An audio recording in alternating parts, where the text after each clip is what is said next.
नमस्कार। मैं राजेश गौतम जयपुर से। आप सभी जानते हैं कि आध्यात्म मेरी हॉबी है। आज का विषय मेरे लिए सर्वोपरि है माँ। इस संसार का सबसे खूबसूरत नाम माँ। माँ का रूप, माँ की शक्ति, इस पर मेरा चिंतन, इस विषय पर मैं आपसे बात करना चाहूंगा।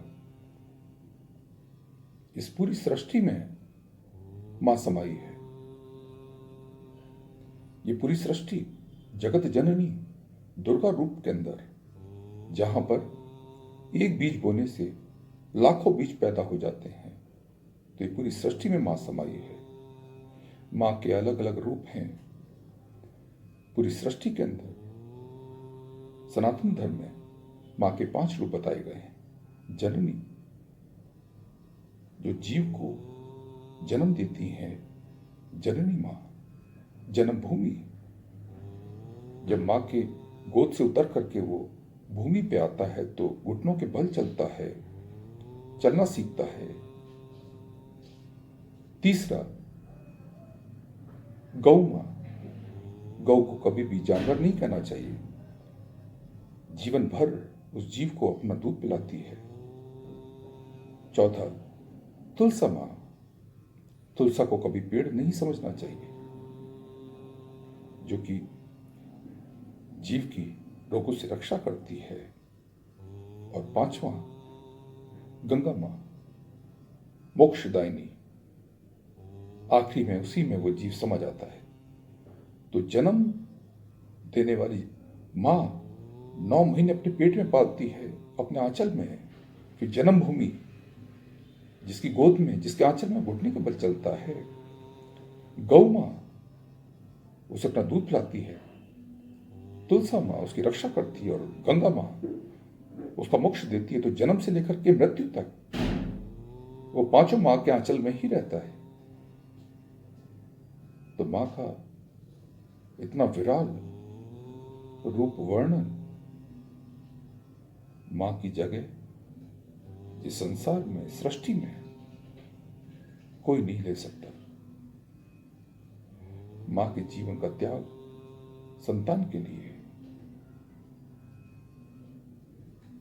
बहुत ही विराल है,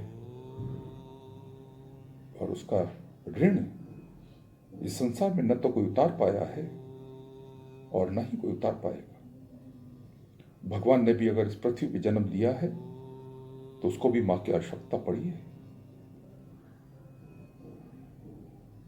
मां का स्वरूप इस ब्रह्मांड की जो साउंड है, ओम का उच्चारण जो है, उसमें भी मां समाई है। ओ उ मां, ओम के उच्चारण में मां का अस्तित्व है।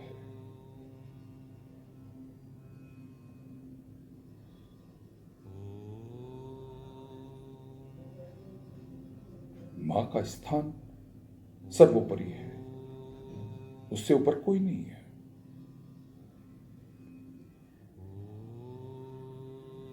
भगवान ब्रह्मा विष्णु महेश ने जब इस पृथ्वी लोक पर मां सती अनसुईया का सत, उनका तप इतना बढ़ चुका था, इतना विशाल हो चुका था कि इंद्रलोक, देवों के इंद्रलोक का सिंहासन भी डगमगाने लगा था। तब त्रिदेव ने, ब्रह्मा विष्णु महेश ने मां सती अनसुईया की परीक्षा ली। उनकी कुटिया पर आकर के उन्होंने मां से भिक्षा के अंदर दूध पीने के लिए बोला। तो मां सती अनसुईया ने अपने तप से उन तीनों देवों को छोटे छोटे बालक के रूप में बना दिया और अपना दूध पिलाया। लेकिन एक चिंतन का विषय है कि क्या मां के सामने त्रिदेव की शक्तियां क्षीण हो गई। वो अपनी शक्तियों से वापस अपने उसी रूप में नहीं आ पाए जब तक कि मां सती अनसुईया ने ना चाहा हो। और वहीं उनके आंगन के अंदर घुटनों के बल चल रहे हैं तीनों देव बालक रूप के अंदर। ब्रह्मा सृष्टि के रचयिता, विष्णु सृष्टि के पालनहार, शंकर भगवान सृष्टि के संहारक, त्रिदेव उनकी शक्तियां मां सती अनसुईया के सामने क्षीण हो गई। तो बताइएगा कौन बड़ा है? त्रिदेव ईश्वर बड़ा है, यह मां का स्वरूप बड़ा है। इस मां के स्वरूप की शक्ति को हर संतान को पहचानना चाहिए। कहते हैं ना, मां के चरणों में ही स्वर्ग का रास्ता जाता है।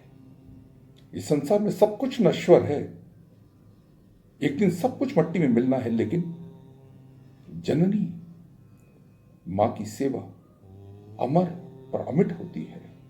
ये जीव कितनी लाख योनियों में भटकता हुआ आता है और मां उसे अपने पेट में जन्म देकर के इंसान रूप देती है।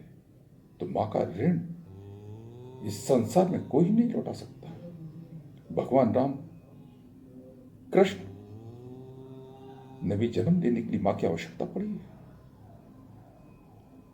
तो मां की शक्ति, मां का स्वरूप, वो सिर्फ एक हार्ड मांस का शरीर नहीं है, वो हमारी जन्म देने वाली मां है।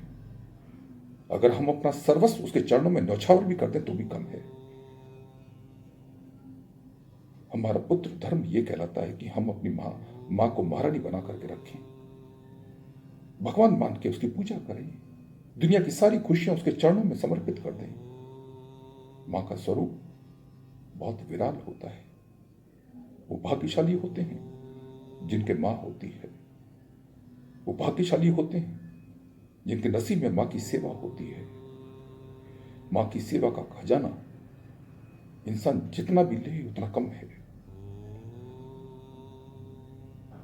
मां की सेवा कभी निष्फल नहीं होती है।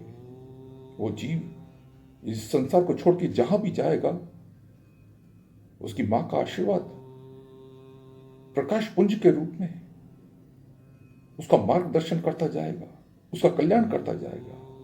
वो जिस लोक में भी जाएगा, उसकी मां की सेवा का आशीर्वाद का प्रकाश उसके साथ जाएगा। उसको अंधेरे में भटकना नहीं पड़ेगा। वो अमर है। मां की सेवा का खजाना अमर होता है।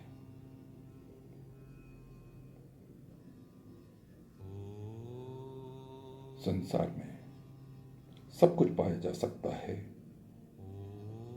लेकिन जन्म देने वाली मां एक बार खोकर दोबारा नहीं पाई जा सकती है। भाग्यशाली होते हैं जिनकी मां होती है, जिन्हें मां की सेवा करने का सौभाग्य प्राप्त होता है।